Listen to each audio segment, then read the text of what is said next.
This is the story of the Bacchae.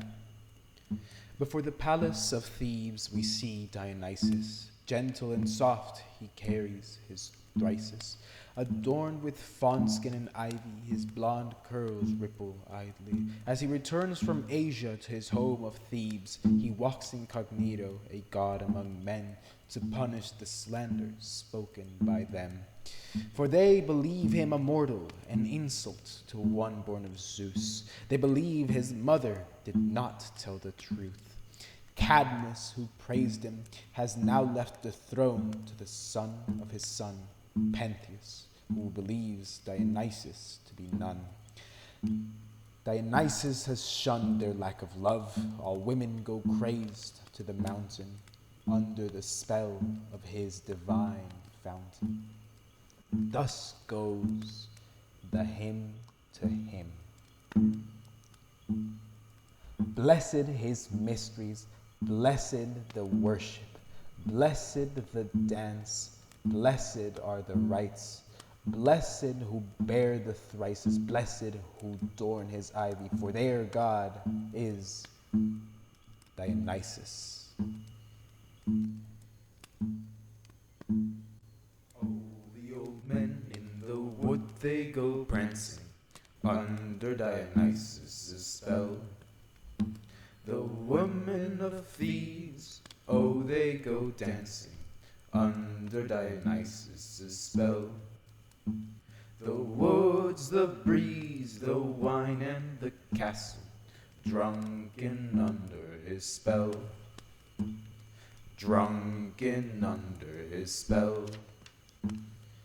Enter Tiresias, covered in fawnskin, a blind old man, head of ivy, free of sin.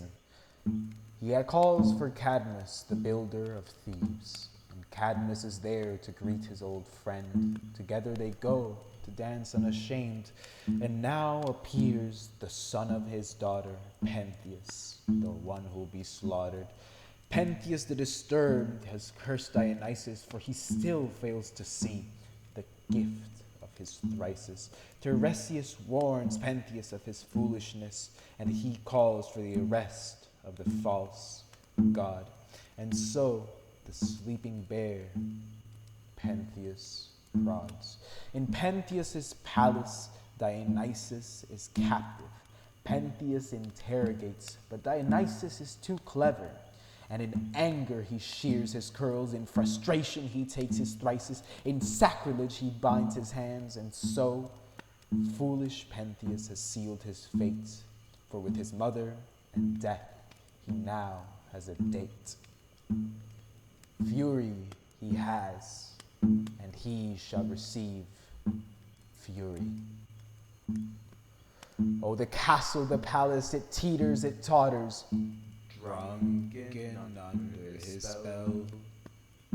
With ease Dionysus has now toppled Thebes' towers, and among the rubble he walks, filled with great power, and the women who follow, they bow and they cower, but Dionysus brings hope to all his dear flowers.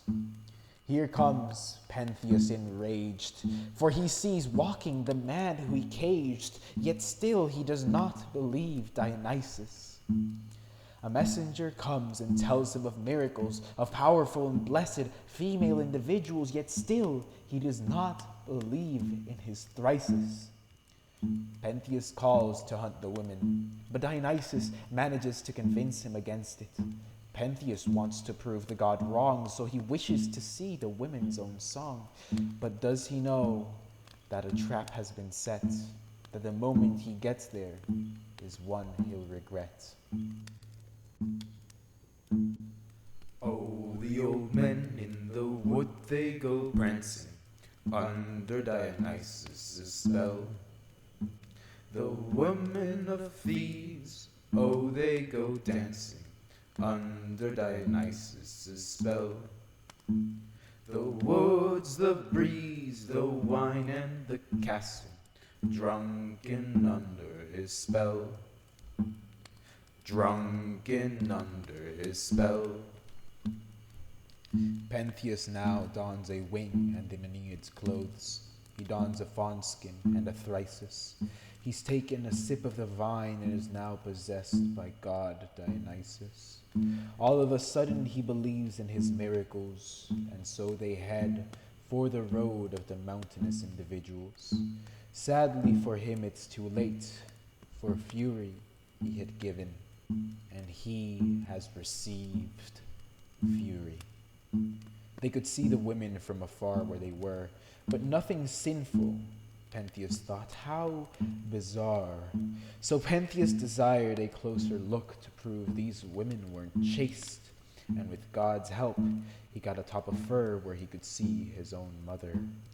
At that moment, God's voice came from heaven and called the women to end him, for he had mocked their rights, and now vengeance is what's right. They chased him with javelins and stones. They tore the tree from its roots with grunts and groans. Pentheus tumbled to the ground, and they ripped and clawed at him. Poor man, if only he had sung the hymns.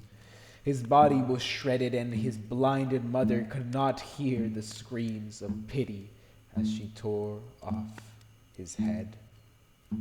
His mother, Agave, then placed the bloody cranium atop her thyrsus and pranced to his palace.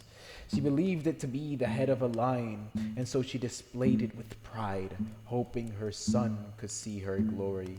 But she was confused, for he was no longer in his palace. Then enters Cadmus, and in pity and guilt upon the horror, Pentheus heads brings his grandfather great sorrow.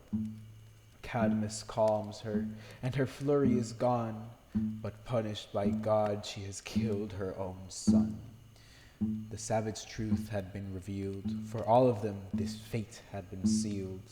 The very day they doubted his thyrsus, the day they denied Dionysus. Dionysus now appears, this time as a god. He's here to dish out the faith they begot. They shall be cursed. Agave and her sisters shall be forced to wander through fields far yonder, and old man Cadmus shall become a serpent with his wife for the rest of his life. Dionysus has brought disaster upon this house.